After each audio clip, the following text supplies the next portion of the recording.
Hello.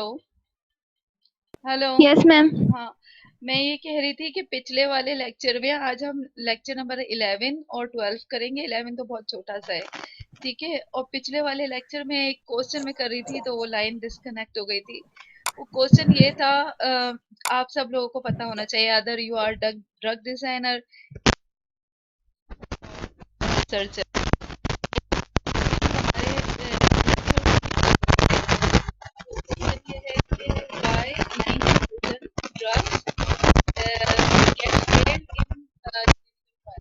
जो कि 90% drugs ma'am जो भी आपकी आवाज ठीक से नहीं आ रही, बहुत डिस्टरबेंस हो रही है। होती है। मैम आपकी आवाज ठीक से नहीं आ रही। मैम आपके माइक का बहुत इश्यू आ रहा है मैम, हिल रहा है बार बार बहुत। अब सही आ रही है। Hello. Yes yes ma'am. Ma'am ma'am बोले। आवाज स्लो आ यस रही है। मैम। एक सेकेंड, असल में ये मैम बहुत डिस्टर्बेंस हो रही है। हाँ हाँ, एक सेकेंड। अब सही है। अब सही है। हाँ अब यस ठीक है। मैम।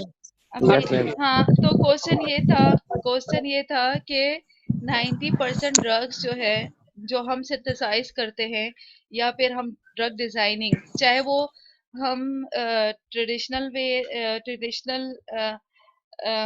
वे से इसको सिंथेसाइज करें या फिर मॉडर्न ड्रग डिस्कवरी करें, 90% ड्रग्स क्यों फेल हो जाती है क्लिनिकल ट्रायल्स में।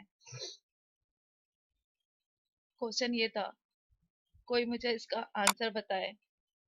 सोचे, सोचने वाला क्वेश्चन है।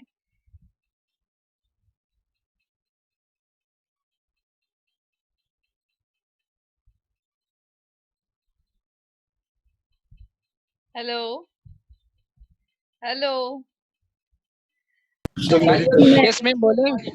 आवाज आई? मैंने क्वेश्चन क्या किया था, 90% ड्रग्स जो है, चाहे वो हम मॉडर्न ड्रग डिस्कवरी करें या ट्रेडिशनल ड्रग डिस्कवरी करें, 90% drugs why get fail in clinical trial.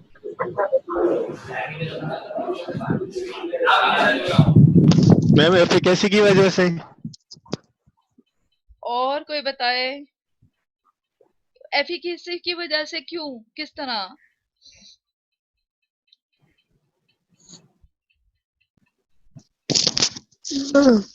Ma'am effect कम आ रहा होगा ड्रग्स का, डिजाइनिंग में कोई मसला या प्रॉब्लम या एरर, नहीं, वो तो है या ठीक। मैन्युफैक्चरिंग की दौरान प्रोसेस में। वो सही है, लेकिन क्यों फिर भी एक और, मतलब बिल्कुल एक्सप्लेनेशन, क्लियर आंसर तो सही है थोड़ा, लेकिन एग्जैक्ट बिल्कुल वो नहीं है। अच्छा चले, मैं आंसर देती हूँ। इसलिए इस स्क्रीन हो गई शेयर सबके पास। यस हाँ मैम। मैम क्लियर हो रही यस है। Screen ma'am. हो गई है, हाँ। तो वो इसलिए हो जाती है फेल कि जो है वो, जो हम ड्रग डिस्कवरी करते हैं, अगर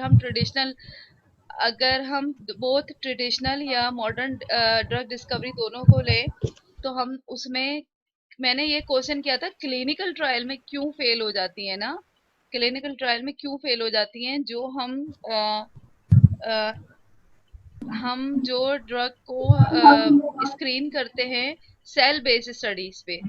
सही है, सेल बेस्ड स्टडीज पे स्क्रीन करके without miss testing the drug on animal model.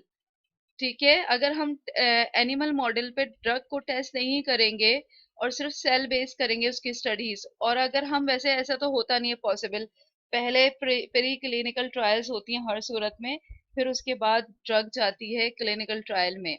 ठीक है, लेकिन अगर हम एनिमल मॉडलिंग नहीं करें, ठीक है, और हम सिर्फ सेल बेस्ड स्टडीज करें और फिर हम डायरेक्ट ह्यूमन पे वो करें, स्टडीज करें, तो ड्रग्स क्यों फेल हो जाएंगी, मतलब फेल क्यों होंगी, अपना इफेक्ट क्यों नहीं देंगी। इसलिए कि हम जो सेल बेस्ड स्टडीज करते हैं उसमें ह्यूमन बॉडी में जब हम ड्रग लेते हैं, हम ओरल ड्रग लेते हैं तो वो हिपेटिक सर्कुलेशन में जाती है, फिर उसका लिवर में मेटाबॉलिज्म हो जाता है। ठीक है, और फिर दूसरे भी फैक्टर होते हैं जो हमारे लार्ज इंटेस्टाइन और हमारे स्टमक में ड्रग मेटाबोलाइज होती है। ठीक है, लेकिन इसलिए वो ड्रग की एफिकेसी पे इफेक्ट पड़ता है, उसकी पोटेंसी पे इफेक्ट पड़ता है। अगर हम सेल को ड्रग को सेल पे देख रहे होते हैं तो वो अपनी 100% पोटेंसी दे रही होती है उसी कंसंट्रेशन पे।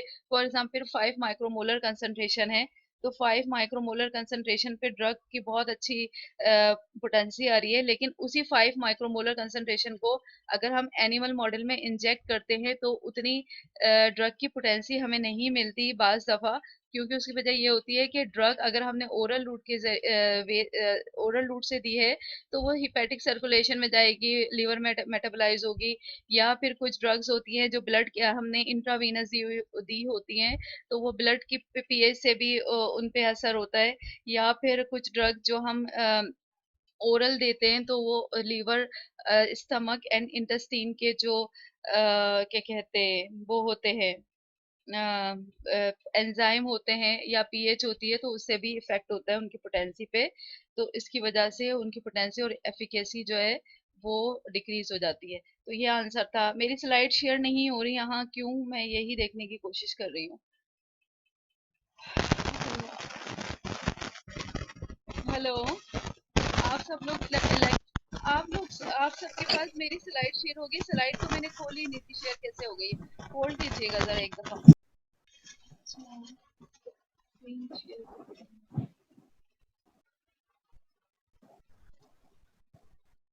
अब हो रहा है? स्लाइड शेयर हो गई है? No ma'am. No ma'am.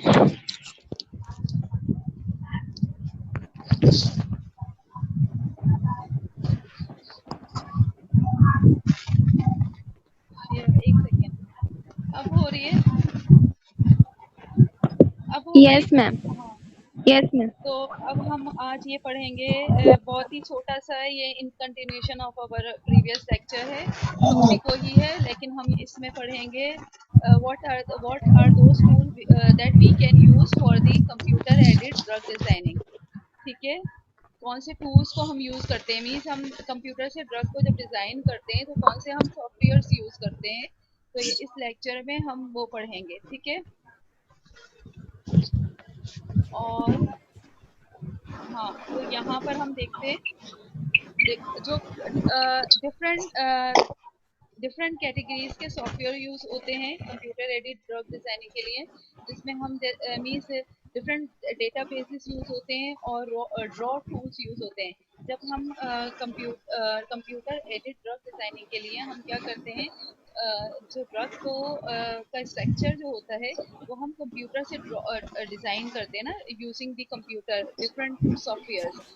तो जो सॉफ्टवेयर्स होते हैं वो डिफरेंट हमारे स्ट्रक्चर को डिज़ाइन करने के लिए भी डिफरेंट टूल्स और सॉफ्टवेयर्स होते हैं। मॉलिक्यूलर मॉडलिंग के भी हम इसमें आगे देखेंगे कि her for example molecular modelling and homology modelling के कौन से हैं सॉफ्टवेयर्स, और बाइंडिंग साइट प्रोटेक्शन और डॉकिंग को चेक करने के लिए भी हम डिफरेंट सॉफ्टवेयर यूज करते हैं। लाइगेंड डिजाइन स्क्रीनिंग के लिए भी हम यूज करते हैं different, and binding free energy, ये एक इसके लिए भी डिफरेंट सॉफ्टवेयर यूज होते हैं। और एडीएमई क्या है, ड्रग की फार्माकोकाइनेटिक्स के लिए भी यूज करते हैं different softwares.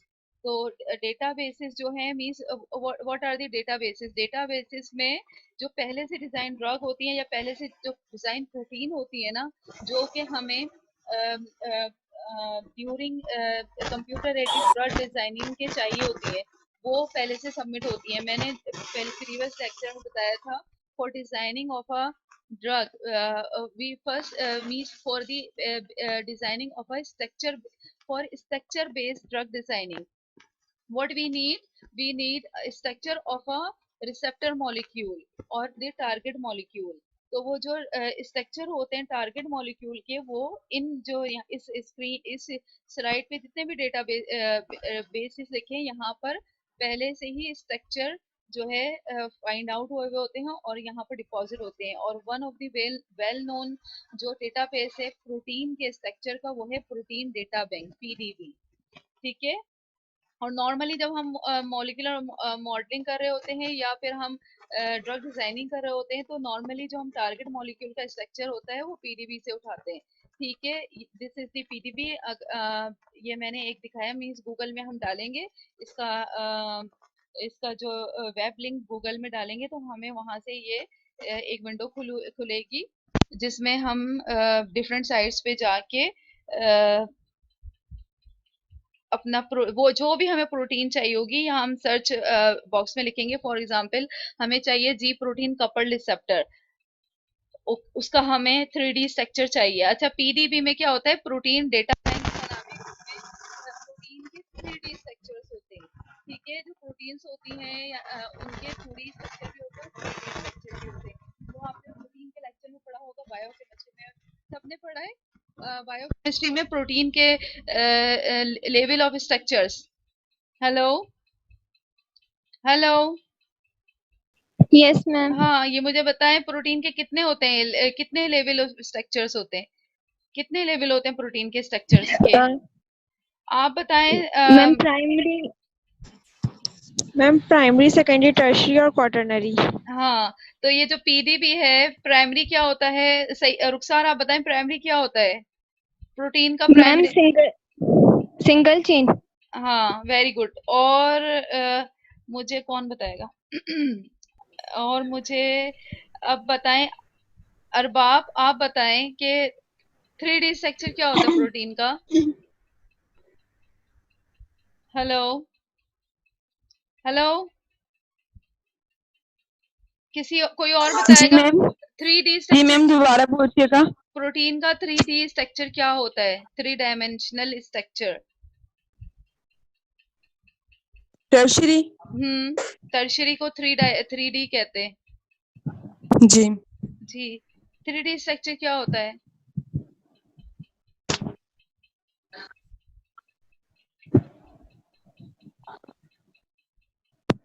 Three dimensional structure होता है जिसके अंदर अमाइनो एसिड 3D एटम्स और अमाइंस जो होते हैं वो 3D स्ट्रक्चर 3 डायमेंशन के अंदर बने हुए होते हैं, प्रोटीन्स और पॉलीमर्स। ठीक है। और मैम सिंगल पॉलीपेप्टाइड होते हैं।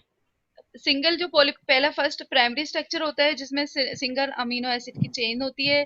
सेकेंडरी स्ट्रक्चर होता है टू और मींस टू पॉलीपेप्टाइड्स मिलके फिर वो जो सेकेंड स्ट्रक्चर बनाती है वो होता है। और 3D क्या होता है, जो पॉलीपेप्टाइड्स चेन्स होती हैं प्रोटीन की, two or more, then they coil their self or they means you can say fold their self in 3 dimensional structure.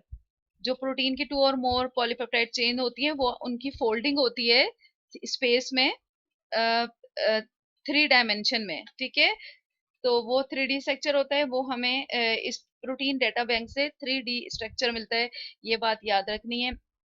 और एक होता है हमारे पास जिंक डेटाबेस। ठीक है, इससे भी हमें मिल जाता है स्ट्रक्चर। इससे हमें मिलता है लाइगेंड। क्या जो लाइगेंड होता है ना हमारा, ठीक है, लाइगेंड मॉलिक्यूल मैंने बताया था कि हम जब ड्रग डिजाइनिंग करते हैं उसमें आइदर हमें लाइगेंड मॉलिक्यूल का स्ट्रक्चर चाहिए होता है। लाइगेंड मॉलिक्यूल का स्ट्रक्चर कब चाहिए होता है? इन सिलिको स्क्रीनिंग में, वर्चुअल स्क्रीनिंग में।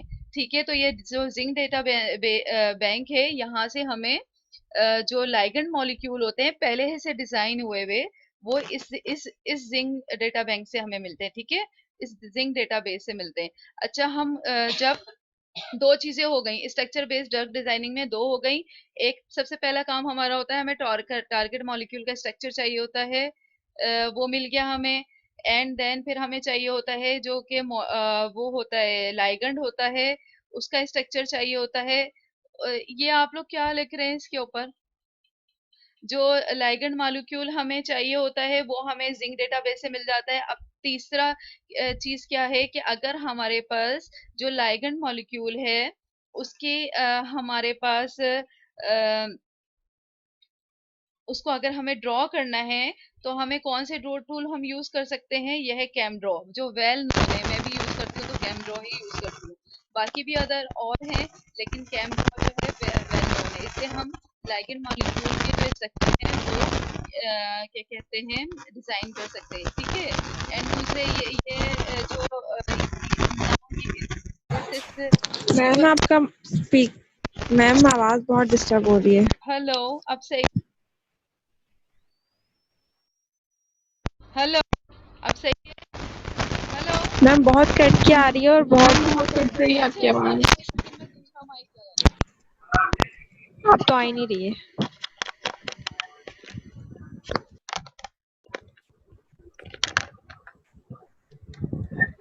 हेलो, हेलो, हाँ अब आ रही है आवाज? हेलो, बहुत स्लो। मैम बहुत स्लो आ रही है। यही होगा, मेरे पास तो माइक का मसला है, क्या करें? माइक, ये माइक अभी अभी मैंने चेंज करा है, इसको अभी भी प्रॉब्लम हो गई है। अच्छा चलो, फिर इसमें ही कोशिश करते हैं। फिर उसके बाद क्या होता है, मॉलिक्यूलर मॉडलिंग। मॉलिक्यूलर मॉडलिंग के हमारे पास ये डिफरेंट जो है वो सॉफ्टवेयर्स हैं, ठीक है। तो सॉफ्टवेयर्स किस तरह यूज होते हैं कि हम ये अपनी प्रोटीन का स्ट्रक्चर्स है, ये सॉफ्टवेयर्स खोलते हैं हम, प्रोटीन का स्ट्रक्चर है, और जो ये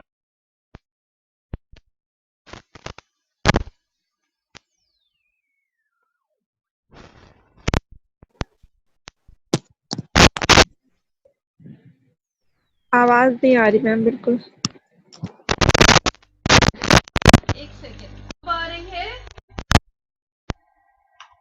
हेलो, मैम बहुत दूर से आवाज आ रही है। हाँ क्योंकि मैं दूर से ही बोल रही हूँ, क्योंकि मैंने माइक उतार दिया है।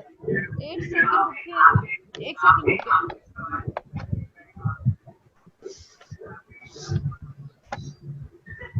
हाँ, एक सेकंड। हाँ, तो हेलो, काइंडली आप लोगों को जो भी इशू है या लिखना है ना, वो मैसेज बॉक्स में लिखें, स्क्रीन पे ना लिखें, otherwise I will stop sharing screen. Hello, जो भी मैसेज लिखना है वो स्क्रीन पे ना लिखें, वो मैसेज बॉक्स में लिखें, वरना मैं स्क्रीन को नहीं शेयर करूंगी। अच्छा, देन मॉलिक्यूलर मॉडलिंग के सॉफ्टवेयर्स हैं, उसको फिर हम यूज़ करते हैं मॉलिक्यूलर मॉडलिंग के लिए। देन हमारे पास होमोलॉजी मॉडलिंग के डिफरेंट सॉफ्टवेयर्स हैं, ठीक है। उससे हम होमोलॉजी मॉडलिंग करते हैं। होमोलॉजी मॉडलिंग की कोई मुझे बताएगा कि what is the homology modelling?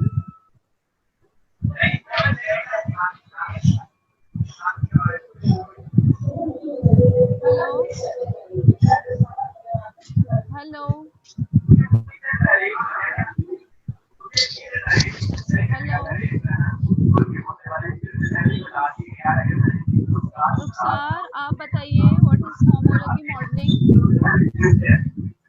Ma'am ये कंपैरेटिव मॉडलिंग होती है, व्हाट इज कंपैरेटिव मॉडलिंग? जिसमें हमारे पास डिफरेंट मॉडल होते हैं और हमारे पास एक टारगेट होता है जो जो प्रोटीन या अमीनो एसिड का होता है, दोबारा या फिर बताइएगा। ये 3D, इसमें 3D स्ट्रक्चर। मैम ये कंपैरेटिव मॉडलिंग होती है जिसमें हमारे पास 3D स्ट्रक्चर प्रोटीन प्रेजेंट होता है। नहीं, होमोलॉजी मॉडलिंग में ये होता है कि हमारे पास फॉर एग्जांपल एक प्रोटीन है, हमें एक प्रोटीन का वो चाहिए, क्या कहते हैं, प्रोटीन का हमें एक स्ट्रक्चर चाहिए, लेकिन उसका स्ट्रक्चर हमें हमारे पास पहले से है नहीं, और उसका स्ट्रक्चर है ही नहीं, अवेलेबल है ही नहीं कहीं पर, और किसी ने अभी तक डिज़ाइन ही नहीं किया है ना, इन दी वर्ल्ड ऑफ साइंस। तो हम क्या करते हैं कि उस दूसरी प्रोटीन को देख के उसका स्ट्रक्चर डिजाइन करते हैं, सिमिलर सिमिलर प्रोटीन को देख के, या फिर हम उस प्रोटीन का स्ट्रक्चर उसकी अमाइनो एसिड सीक्वेंस को देख के डिजाइन करते हैं। This is the homology modelling, okay. And then हमारे पास डिफरेंट वो ड्रग की फार्माकोकाइनेटिक्स को मालूम करने के लिए डिफरेंट सॉफ्टवेयर्स हैं, जहाँ पर सबसे इम्पोर्टेंट जो है वो मेटकेम स्टूडियो, ये सबसे इम्पोर्टेंट है, जो कि हम फार्माकोकाइनेटिक्स मालूम करते हैं इससे। So this was all the softwares of that use in the computer aided drug designing. अब हम अपने दूसरे टॉपिक पे जाएंगे, लेक्चर मैम नंबर। हमें सिर्फ इन मैम ये जो आपने सारी डिजाइनिंग सॉफ्टवेयर बताए, हमें बस इनके नाम याद होने हाँ चाहिए उनको क्योंकि ये ये बहुत सारे हाँ, हाँ इसमें से डिस्क्रिप्शन तो नहीं। नहीं नहीं नहीं, उसमें सिर्फ ये बताना चाहिए कौन सा सॉफ्टवेयर, कौन सा सॉफ्टवेयर कौन सी क्लास से बिलोंग करता नहीं, है? कौन सी क्लास से नहीं बिलोंग करता, कौन सा सॉफ्टवेयर हम किस चीज़ के लिए यूज़ करेंगे। फॉर एग्जांपल पीडीबी हम क्यों यूज़ करेंगे? फॉर पीडीबी में सारे हमारे प्रोटीन के 3D स्ट्रक्चर होते हैं, और हम प्रोटीन का 3D स्ट्रक्चर लेने के लिए पीडीबी को यूज़ करेंगे, मीन्स पीडीबी से लेंगे। और हम ड्रग का मीन्स जो वो होगा लाइगेंड, उसको कहाँ से लेंगे? जिंक डेटाबेस से लेंगे। और मॉलिक्यूलर डॉकिंग के लिए हम कौन सा सॉफ्टवेयर यूज करते हैं? ऑटोडॉक, बीना और दूसरे। सही है, तो इस तरह बस ये इम्पोर्टेंट चीज हमें जो है वो मालूम, ये इम्पोर्टेंट चीज हमें याद रखनी है मेरे ख्याल में। पता नहीं यहाँ ओके। क्या। अच्छा, अब हम लेक्चर नंबर 13 पढ़ेंगे, और यह है introduction to the drug target. इसमें हम ये पढ़ेंगे ये इस लेक्चर में हम ये पढ़ेंगे कि ड्रग के कौन कौन से टारगेट्स होते हैं, और what is the drug target, drug का टारगेट होता क्या है, ड्रग टारगेट क्या होता है, और ड्रग के कौन कौन से टारगेट्स होते हैं। ठीक है, तो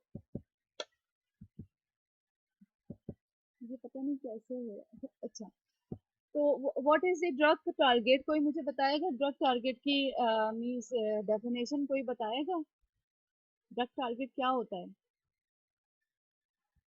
हेलो रुखसार, आप बताइए।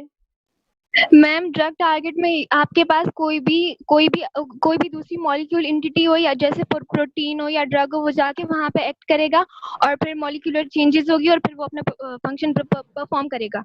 हाँ, वेरी गुड। ये होता है हमारा ड्रग टारगेट। और ड्रग के टारगेट होते कौन कौन से हैं, कहाँ कहाँ ड्रग जाके टारगेट कर सकती है? एक फॉर एग्जांपल हमारे पास सेल है, सही है, बॉडी में सेल है, या हमारे पास आइसोलेटेड सेल है, तो ड्रग कहाँ कहाँ जाके टारगेट कर सकती है?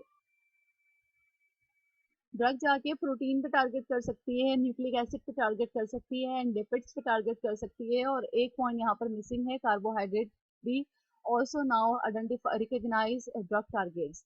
अच्छा, ये ड्रग टारगेट्स हम क्यों इनको अप्रूव ड्रग टारगेट्स क्यों कहते हैं, मतलब ये क्यों अप्रूव ड्रग टारगेट्स हैं? वो इसलिए कि ये जो है, ये जितने भी अभी हम लोग आगे पढ़ेंगे, मीन्स प्रोटीन डिफरेंट टाइप्स की होती हैं, उसमें पढ़ेंगे कौन कौन से प्रोटीन के ड्रग टारगेट्स हैं। और न्यूक्लिक एसिड की तो डिफरेंट टाइप्स होती है, फॉर एग्जांपल आरएनए, डीएनए। ठीक है, तो वो उनमें कौन कौन से हमारे ड्रग टारगेट्स हैं, और लिपिड में कौन कौन से लिपिड्स हैं जो ड्रग टारगेट्स हैं। तो अप्रूव ड्रग टारगेट वो होता है जो अप्रूव हो कि ये किसी डिजीज में इन्वॉल्व है। ठीक है, तो अप्रूव ड्रग टारगेट ये होते हैं। ठीक है, तो अब इस ड्रग टारगेट में हम पढ़ेंगे, जब ड्रग टारगेट हम कैसे आइडेंटिफाई करते हैं कि ये ड्रग मीन्स ड्रग टारगेट को हम आइडेंटिफाई कैसे करते हैं कि कोई प्रोटीन है, न्यूक्लिक एसिड है, कार्बोहाइड्रेट है, या लिपिड है, ये एक मीन्स अप्रूव ड्रग टारगेट है, या ये मीन्स डिजीज की इंडक्शन या मॉड्यूलेशन में इन्वॉल्व है। मीन्स ड्रग टारगेट वो होगा जिस पे जो कि ड्यूरिंग डिजीज मॉडिफाई हो रहा होगा, मीन्स जिसकी मॉड्यूलेशन से कोई डिजीज इनिशिएट हो रही होगी। ठीक है, जिसकी मॉड्यूलेशन से कोई डिजीज हो रही होगी वो ड्रग टारगेट होगा।